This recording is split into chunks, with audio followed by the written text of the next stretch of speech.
Let's talk isolation, because this was one of the hardest times of my life, like respectfully. And I'd be really withholding if I didn't share my isolation season, that transitionary season in my life. Naturally, because I'm a firm believer now in like the saying, your isolation is literally tied to your elevation. My goal is to help inspire people to be their best selves.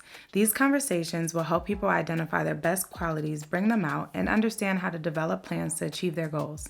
I'm Kayla B, and welcome to the Big Boss Energy Podcast.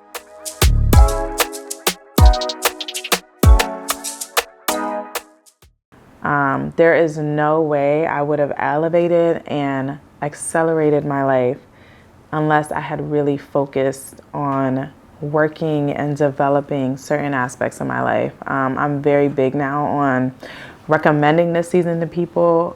If you have the ability or capability to really just spend 6 months at a minimum of your life focusing on everything you've ever wanted, working on your inner self, really just tapping in and focusing and taking the distractions, throwing them all out the window. The results have just transformed my life, and I really, really want to share a little bit about this space that I was in, because it was a very hard space. I will say it was the hardest and roughest time of my life, most emotional time of my life. I feel like I didn't even know I was entering an isolation season when it happened.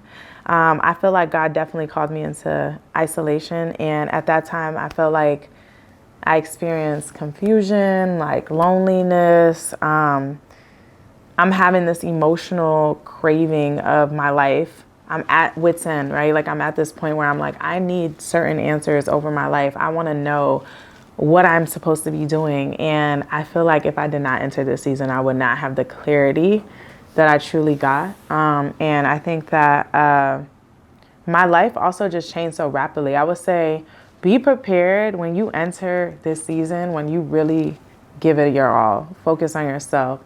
You're down to throw away any and everything that's blocking you from achieving whatever it is you're called to. It gets really lonely. It gets really difficult. And I feel like you have the option to kind of revert back. But I was so committed to the process of becoming who I wanted to be and still becoming who I want to be and envision myself to be, that really scared the living daylights out of me. I don't know how to explain it. Like going back to everything I've always done, always been, the environments, when I saw this vision that was so much bigger for my life, was scary. And that alone was enough to fuel me to be like, yo, like, don't go back. Don't do that again. Don't enter that space emotionally, mentally, physically. There were so many habits that I had that I look back on that I was like, I would never be able to stop doing this. I would never be able to stop smoking weed. I would never be able to stop turning up and this and that. And naturally, the shift occurred so fast that I was like, I don't even recognize who I was and who I'm becoming. And I was in this space where it was really hard because I was so attached to my identity of who I've always known myself to be. And I feel like this season really stripped all those things of me.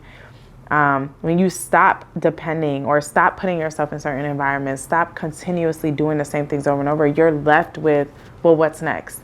What do I do? You know what I mean? And I feel like this was the first time this all kicked off for me. I did a 40-day sobriety fast. And that was the first time in my life I noticed how many things that we indulge in on a day-to-day basis that are truly distracting to our well-being. Whether that was, like I said, I was smoking weed every day. And I'm thinking at this point, this is my peace. This is how I relax. Now I've come to understand, like, no, that was a crutch for the space you were in. You know what I mean? And even just partying and drinking, it's like an escape. You're constantly like searching for, how do I just escape from what you truly want, which is peace, which is being your best self, which is making all the money you've ever wanted, which is all the things you dream of. And I got to this crossroads where I was just like, what is it going to take for me to get to this space? And I feel like the isolation was so necessary leaving the distractions, leaving that space where I was like, yo, like this is not gonna, it's not gonna benefit you, and you're gonna have to make this decision right now on how do you want your life to go? What do you want it to look like? You are the creator of your reality. And if you keep indulging in the same things or the same patterns and behaviors, you're gonna get the same result. You know what I mean? And I feel like that was the first time I ever really began to really hear God clearly. When you have so many distractions around you, you can't hear what you need to do. You can't move the way you need to move. You're just going with the flow. And I feel like that space really taught me, one, how to listen to God's voice, and then how to have a certain level of discernment over what I need to be doing and the decisions I need to be making. My desires changed significantly during that time period. And I think the hardest part, like I was mentioning, was just, how am I changing? Like, how did everything that I loved doing 3 months ago not resonate with me anymore? How do I even handle that? How do I handle becoming a new person I've never been? And it's so interesting because I would always hear like older married couples saying things like, you're going to be with a person and you're going to meet so many versions of themselves. You have to be able to adapt and love them throughout your marriage, like, because they're going to become different people. Like, you're not always going to be in love with the 21-year-old couple. Like, let's say you were married and then you guys are like 50. There's going to be natural changes. People grow into different people. And even the saying, people grow into different people, we hear that all the time, but when it's happening to you and you're actually growing into a different person, it's kind of like an outer body experience. It's kind of like my mind is not caught up with the fact that I'm changing. My desires are changing. My mental's changing. And it's a really hard place to be, because I feel like if you're not strong enough to keep going forward, you just revert. You're so comfortable with who you've always been that you're kind of just like, yo, I'm just going to go back to all I know, versus have the faith to just keep going and see what it leads to. So I think that's like a really scary place to be in. It's a really exciting place, scary place, emotional place. I feel like there were just so many emotions that I felt in that time period. I lost a lot of friends during that time period. Because my desires changed, I might not resonate with the same people or things that we were doing. And it was just so hard to accept, like, yo, like, I'm growing apart from so many things and so many people that I once loved. What is this? Like, is this a good thing? Is this a bad thing? And that's just a really hard space to be in. I feel like when I entered that space, my grandfather also passed.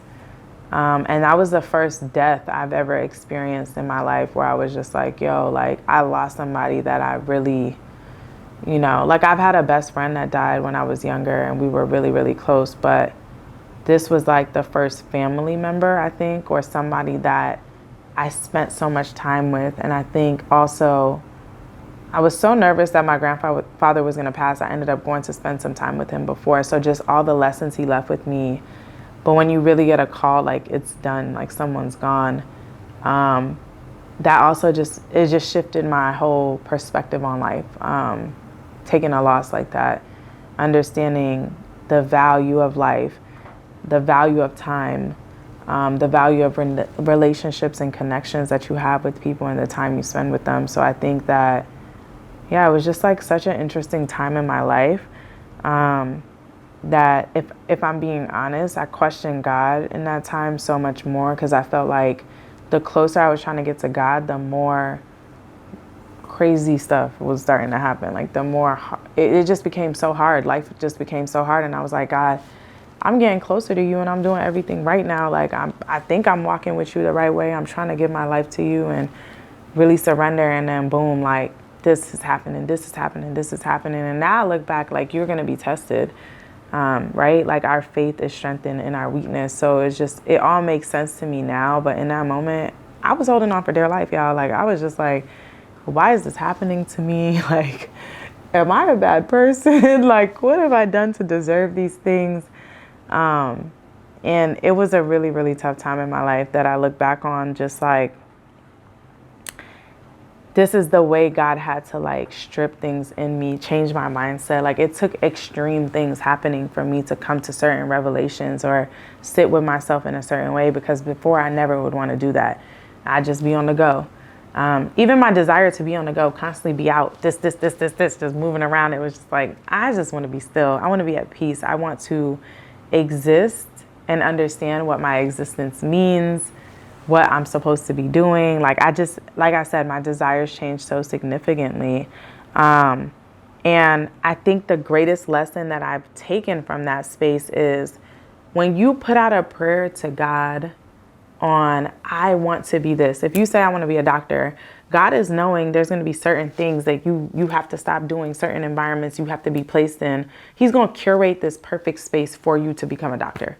And that's just an example. So for me, I would always say, I want to be, somebody who talks on TV, or I want to be like, the number one. I would say literally so many things I've said have come true, but I would say I want to be like on the biggest accounts, like, and closing crazy deals and and I want to be able to lead all these people and create this and create that. And is like, are you actually showing up for yourself to be able to do all those things that you're even asking for? Or do you have to rework the inner workings of yourself to show up and be responsible to be able to handle all these things that you're being called to or asking to be called to? And I think the biggest thing I realized it wasn't punishment, and it wasn't this space where God was like, I'm hurting you. It was like, you've asked me to build you into everything that you want, right? And if you want me to give you this desire, you're going to have to let me work through you and work on you specifically. And I think that was like, it's just a hard time. I cried so many tears. I'd be in my pillow screaming like, what is happening? Why is this happening to me? And to the outside world, I feel like so many people were probably like, her life's going up. And I'm like, yeah, things are getting better, but at the same time, everything's getting worse. Like, this is the trippiest thing I've ever experienced. Like, why, God, why? And I felt like I wasn't getting no answers. And it just kind of like led me to say, I feel like today, here are like the positive things that have happened from that season, and like the elevation I've been able to see. So many confirmations on other people who have been like, yo, I see your growth. I see where you're at. It's just so dope and amazing to see. It's like, it wouldn't have happened if I didn't allow the process to take place. And some of the positives that I feel like I just took note on were that my elevation was specifically tied to how I saw myself. So if you see yourself as something small, if you see yourself in the scope of just something that, is regular, that's all you'll ever be. Right? Like, our scope on who we want to become has to somewhat change. Our scope on who we are and how we see ourselves. Like, even for me, like, there's things I'll do and I'll be like, the person you want to become wouldn't do that. Like, you know what I'm saying? And sometimes I feel like we have to like understand, like, your elevation is tied to how you view yourself as an individual, what you expect of yourself, how you would show up in a room, how would you dress, how would you carry yourself, how would you communicate. And I think that your behavior and your discipline will be tied to what you want for yourself, right? So if you keep doing certain things or showing up in certain ways, that's all you want for yourself. You may want better, but you don't want it bad enough to actually change or show up in a different way. And I think that one of the positives was that once my desires changed around how I wanted to show up, I was able to achieve so much more, and I was able to see that growth. And then I started to just focus on my purpose so much more. Like, I feel like before the isolation season I went through, I was just focused on everything else. Like, I want to get fly. Like, I want to make all the money. I want to be beautiful. I want a husband. I want this and that. Now I'm like, I wake up and I'm just like, all those things will align in its natural time. I just want to focus on being my best self, serving the people that I'm connected to, and fulfilling my purpose. And when I feel like I aligned to that space, all those other things were added on to me, like, so easily. Like, I didn't have to worry about them. And yeah, I feel like, oh my God, this is like such a big one I have to speak on, because I used to confuse peace with like being bored. Like, boredom used to seem like peace to me. Like, being able to sit with myself, just chill at the house. I'm not even talking about vibing to music, watching movies, just being with yourself, being content in your being. That used to seem so boring to me. And I used to realize, like, you're so used to chaos that being with you and just being in your own element is boring to you. Like, imagine being with yourself being boring. Like, that's kind of crazy when that's supposed to be your sacred time, your time to know yourself, to listen to your body, to listen to your intuition, listen to everything that you're supposed to do, right? It's like spending that quality time with yourself is necessary. And I just think one thing that I had to really realize and tell myself was that this isn't boring, this is peace. And we claim we desire peace, but when we don't know peace and we've never experienced it, it can be it's a new normal. So you have to adapt to that and not always feel like I need to be doing something or this is weird. Like, it's just peaceful. It's just calm. It's just still. And I feel like if you've never experienced that, it definitely is a new level of adjustment, in my personal opinion. And it may be different for others, but that's something I definitely had to adjust to, was feeling tied to always needing to do something. Sometimes you don't feel successful enough because you're not doing something. You know how much success has come from my rest? I'm well rested and I'm able to show up. I'm able to think. I'm able to deliver because I'm still and I'm in these spaces where I have the capacity to just put things together in a certain way. And I feel like that was something I really had to adapt to. I was like, yo, I don't do anything every day. But our culture and our society tells you you need to constantly be going and going. And sometimes I'm like, no, you actually need to be really still to figure out where you're going, right? It's not about where you're going. It's about the journey of, I wouldn't say it's not about where you're going. It's not about what you're doing. It's about where you're going. And a lot of us have no idea where we're going. We're just going. We're just going. And it's like, all right, what are you doing? Like, what am I doing? Where am I going to go from here? And as crazy as this may seem, the more I chill, the more financially abundant I've become. Like, the more that I just chill, it's like God just be blessing me like left, right, and center. And I'm just like, wow, well, I would have been done this if I knew this is what it was gonna give. Okay, I would not have been chasing and running and trying to fulfill all these things if all I had to do was just vibe out and step into my purpose and step into my lights and my energy. I would have been done that. Okay, so that's definitely something I would say. My understanding on like how to do business changed significantly because my business purpose changed. My vision on like what I should be doing in this world changed. And I feel like before I used to just think of what is the best business to make money. Now I'm like, what is the best business that's tied to me as an individual, God's plan over my life, like so much. And that just made me so much more money than anything else that I've done or tried. You know, I just, all I can say is that I'm so grateful that God gave me the space to enter that season. My love has grown significantly for God because he be doing his big one. Like the little song I keep singing all the time is like, I feel like he did it for me. And I really do. I feel like he really did his big one